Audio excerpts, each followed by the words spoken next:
think this is always a bit just a way of perception if it's dark, or because something that I consider dark, or that I wouldn't really consider dark, other people say that's like really dark industrial sounds, and I would think, no, that's actually warm, like a bass drum, you know, can be just nice and warm and has a nice belly, boom. And other people think this bass drum is aggressive and heavy, and I don't know. It's people define dark differently, I think.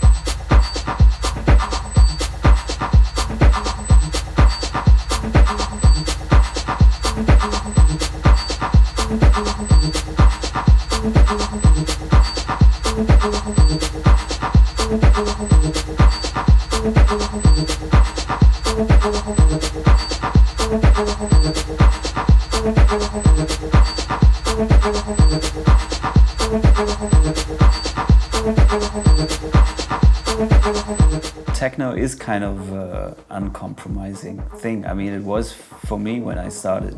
It wasn't really about thinking of getting big, or how can I get big, or how can I compromise to do certain steps to reach certain level. Not really. I mean, yeah, when I started that, I was struggling a little bit because I didn't really like the music that was played so much in Berlin. I didn't have a real residency anymore, not really a club where I played regularly. At that time was more like this kind of bit like electro clash, tech housey stuff. Like every time we wanted to go, like the places where I played, and I wanted to go a little bit deeper or maybe harder or something, people were like, I don't know, like we don't like this.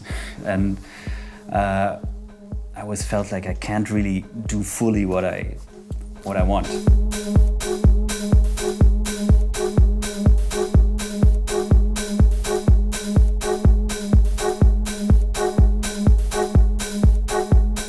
At that time I was thinking, shall I maybe stop DJing in general? I was kind of done with it almost.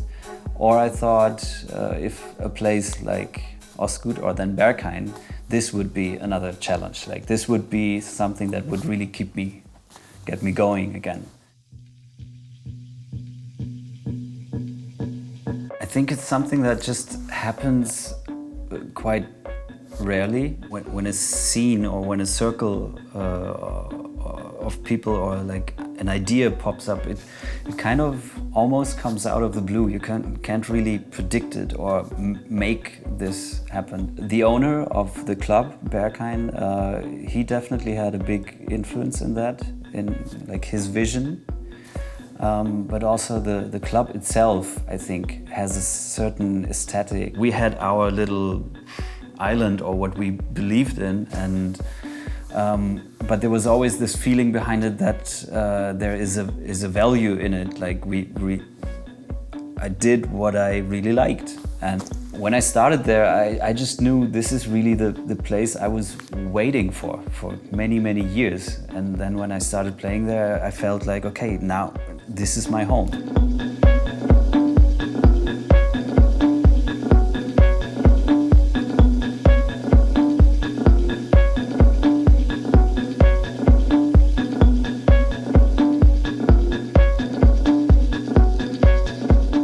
I remember very well, actually. The very first party was like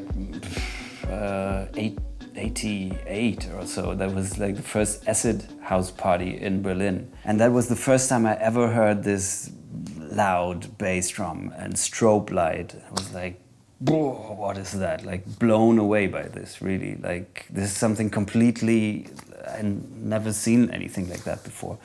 And then somebody told me, yeah, this DJ is like 13. I was like, what? Paul! Featuring Hitman!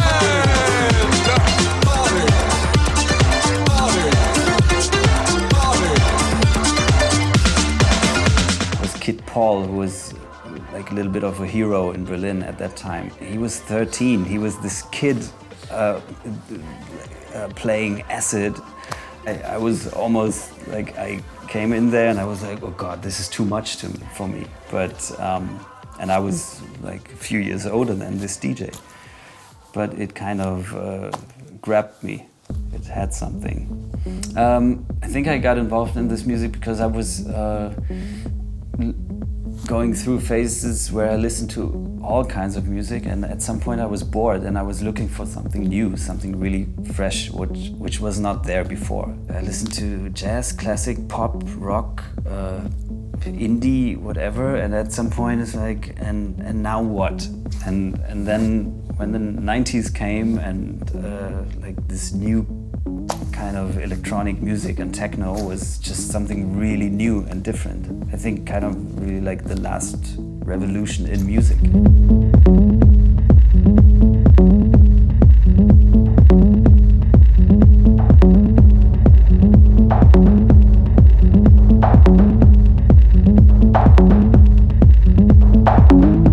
I just want to focus on the stuff that I like more than to think of things should be different, like people should listen to something else. I mean, people can decide themselves what they want to listen to, and even if there is like a mainstream that you think is so terrible and so bad, like the more terrible it gets, then there's always the other part that people will find, wow, there's something else, and then a new underground scene is born.